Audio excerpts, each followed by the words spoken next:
Ние не можеме да бидеме изненадени дека пред Сарај влезот на коридорот на реката Вардар дека се депонира отпад. Ние сите го гледаме тоа во секоја на Тетовска трашарина кога поминувате на Патарината, кога ќе фрлите поглед према десно ја гледате таа состојба со тој терен од таа страна и веднаш над тоа ви се издига огромно брдо на кое што е поставена фотоволтаици као некој буквално имате од крајност до крајност горе ви се обновливи извори на енергија, доле ви е депонија која што се шири на потегот се до влезот на градот Скопје. Доаѓам кај што поминува реката Треска, иако можеби е една од најчистите реки во државата, но сепак има дел кај што околу нема куќи, има дел кај што околу реката има куќи.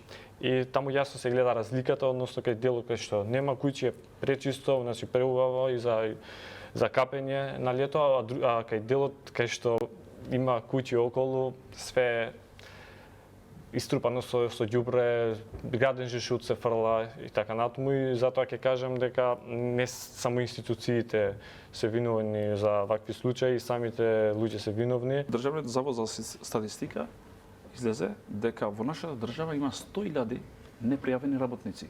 Тоа е огромна бројка.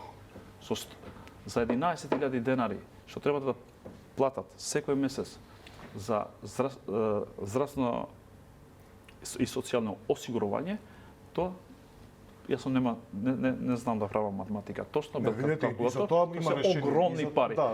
И ова е проблем кој се трансформира од година во година од влада на влада. Јас мислам дека треба да се направат големи реформи, но пред се јас мислам дека и во моите јавни настапи и во конференција во минатото сум рекол дека кај нас нашите закони се за демоде, за ние треба да се справиме и со јавната администрација и со сивата економија. Ова е проблем кој што е натежнат во државата затоа што со години ништо не е направено, ни по однос на дивите депони, ни по однос на речните корита во Македонија.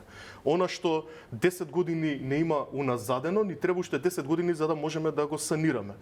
Затоа што тоа е само еден од проблемите кои што ги имаме ние наследено и како држава, и како граѓани, и како власт или како сакате.